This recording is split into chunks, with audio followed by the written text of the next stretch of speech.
নমস্কার, শুরু করছি আজকের আলোচনা। শ্রী মার আলোকে শ্রীরামকৃষ্ণ, বন্দিতা ভট্টাচার্যের লেখা। দক্ষিণেশ্বরে ঘটে গেল সেই যুগান্তকারী ঘটনা। ঠাকুরের অগ্নি পরীক্ষায় মা সমুত্তীর্ণা। সেই বিখ্যাত উক্তি মায়ের, আমি তোমাকে সংসার পথে কেন টানতে যাব, তোমার ইষ্টপথে সাহায্য করতেই এসেছি। ঠাকুরের মর্তলীলায় মায়ের ভূমিকা কী তা মা স্পষ্ট জানিয়ে দিলেন। মায়ের দৃষ্টিতে ঠাকুর ত্যাগের সম্রাট, ত্যাগীর বাদশাহ। ঠাকুরের কথাতেও মা লক্ষ্মীনারায়ণ মারোয়ারি ভক্তের 10 সহস্র মুদ্রা গ্রহণ করেননি। ঠাকুর যে সত্যনিষ্ঠ, ধর্মপরায়ণ ও ত্যাগী শ্রেষ্ঠ, একাধারে আদর্শ গৃহী ও আদর্শ সন্ন্যাসী, মা সেটি তুলে ধরলেন আমাদের সম্মুখে। ঠাকুরের লীলা সংবরণের পর মায়ের জীবনে তিনি হয়ে উঠলেন একমাত্র আশ্রয় ও ভরসা। মা স্পষ্টভাবে জানালেন, নিজ দেহ দেখিয়ে এর ভিতর তিনি সূক্ষ্ম দেহে আছেন। ঠাকুরের দেহত্যাগের পর মা কেঁদে উঠে বলেছিলেন, মা কালী গো, তুমি কি দোষে আমায় ছেড়ে চলে গেলে? সুতরাং মায়ের দৃষ্টিতে ঠাকুর যে কোন রূপে উদ্ভাসিত তা সহজেই অনুমেয়। মা একবার তার প্রিয় সন্তান স্বামী বিরজানন্দকে অত্যন্ত যত্ন সহকারে খাওয়াচ্ছিলেন। সেই সময়কার একটি উক্তি আমাদের স্তম্ভিত করে এবং শুধু মায়ের জীবনে নয়, সকলের জীবনে, কর্মে ও প্রাত্যহিক জীবনচর্যায় ঠাকুরই যে একমাত্র দিশারি তা স্পষ্টরূপে প্রতিভাত হয়। মায়ের কথাতেই আলোকপাত করা যাক। ঠাকুরই সব। সাধন ভজন সকলের সহজ সাধ্য নয়, উহা মাথা ঠান্ডা রাখিয়া করিতে হয় এবং সঙ্ঘের কাজ ঠাকুরেরই সেবা।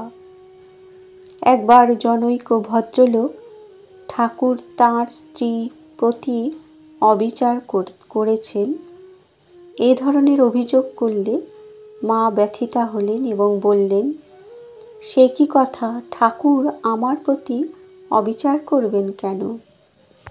ওরা স্ত্রীকে নিয়ে কেবল শরীরের সম্পর্কই জানে, তাই ওই কথা বলে। ঠাকুর তাঁর অন্তরে যে আনন্দঘট স্থাপন করে দিয়েছেন তাতেই মা পরিপূর্ণা। তিনি ছিলেন আনন্দময় পুরুষ। এই ছিল মায়ের দৃষ্টিতে ঠাকুর। শ্রীরামকৃষ্ণ মায়ের দৃষ্টিতে শুধু শিক্ষাদাতা, আধ্যাত্মিক গুরু বা আদর্শ আধ্যাত্মিক শিক্ষক নন, তিনি পরম প্রেমাস্পদও। একদিনও মনে ব্যথা পাওয়ার মতো কিছু বলেননি, কখনো ফুলটি দিয়েও ঘা দেননি, কখনো আমাকে তুমি ছাড়া তুই বলেননি। কিসে ভালো থাকবো তাই করেছেন।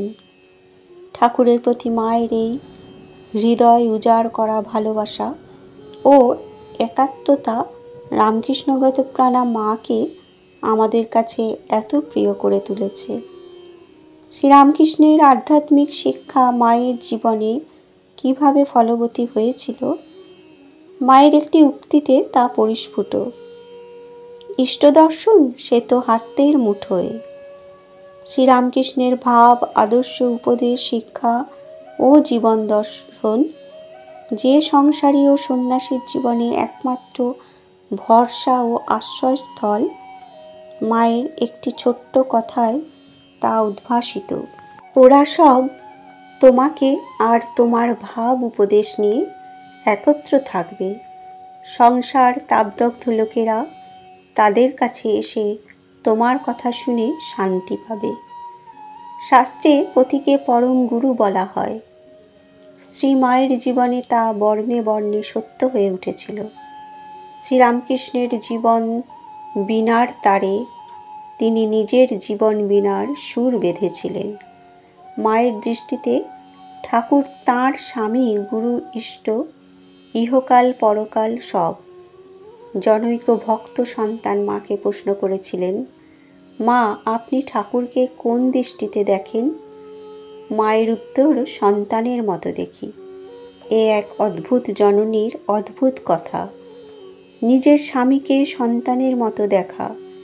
আসলে মাতৃত্বের এলাকায় তিনি সকলেরই জননী।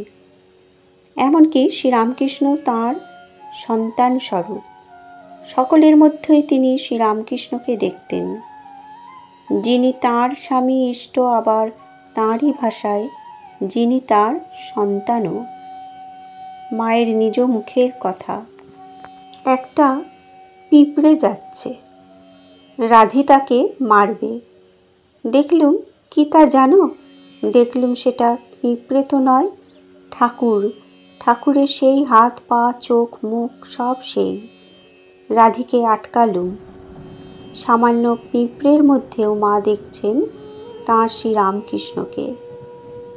তার মায়ের দৃষ্টিতে সকলের মধ্যে বিরাজ করছেন শ্রীরামকৃষ্ণ স্বয়ং ভগবান। প্রাত্যহিক জীবনের নানা সমস্যায় মানুষ যখন জর্জরিত ও ক্ষতবিক্ষত এবং কোন নীতিকে অবলম্বন করে চলবে এই চিন্তায় দিশেহারা, তখন মায়ের একটি ছোট্ট কথায় ঠাকুরের পূর্ণ রূপটি আমাদের কাছে ধরা পড়ে। আমাদের সব কিছু, সবের মূল ঠাকুর, তিনি আদর্শ। যা কিছু করো না কেন তাকে ধরে থাকলে কোনো বেচাল হবে না। ঠাকুর যে পূর্ণ ব্রহ্ম সনাতন, তাও মায়ের দৃষ্টিতে প্রস্ফুটিত। ঠাকুরের লীলা সংবরণের পরবর্তী 34 বছর মাকে নিত্যদিনই সন্তানের মঙ্গল কামনায় কত কিছু করতে হয়েছে। এই অদ্ভুত জননী ঠাকুরকে যে অভিযোগ করেন, তার বিরল চিত্রটিও চোখের সামনে ভেসে ওঠে। তুমি না বলেছিলে তোমাকে নিত্য কিছু না কিছু করতে হবে? মনে পড়ে ঠাকুরের সেই মধুময় গানের কথা। মা আজীবন লালন করে গেছেন সেই গান তাঁর জীবনে। আহা, গান গাইতেন তিনি, যেন মধু ভরা গানের উপর যেন ভাসতেন। সে গানে কান ভরে আছে। এখন যে গান শুনি, সে গান শুনতে হয় তাই শুনি। মায়ের মনের মণিকোঠায় যেটি সদা জাগ্রত ছিল, সেটি একবার দেশে যাওয়ার পথে শ্রীরামকৃষ্ণের সহযাত্রিনী হয়ে তাঁর পূত সান্নিধ্য লাভ। তিনি একথা প্রকাশ করেছিলেন নিকুঞ্জ দেবীকে। এইভাবে নৌকায় করে বালি হয়ে দেশে যাওয়া, একসঙ্গে খাওয়া, গান গাওয়া, পরস্পর প্রসাদ খাওয়া ইত্যাদি। ঠাকুরের ওপর পূর্ণ নির্ভরশীলতা এবং বিশ্বাস যে সংশয়াতীত সত্য, তা মায়ের একটি উক্তিতে পরিস্ফুট। ঠাকুর একমাত্র রক্ষাকর্তা, এটি সর্বদা মনে রাখবে।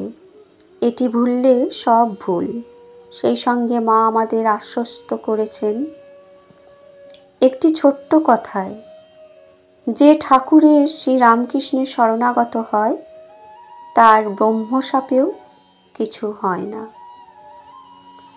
বন্ধুরা, ঠাকুর এবং মা ও স্বামীজির চরণে আভূমি লুণ্ঠিত প্রণাম জানাই এবং লেখিকার চরণে প্রণাম জানিয়ে এবং সকল দর্শক ও শ্রোতা বন্ধুদের আমার আন্তরিক শুভেচ্ছা ও ভালোবাসা জানিয়ে আলোচনা শেষ করলাম। ধন্যবাদ।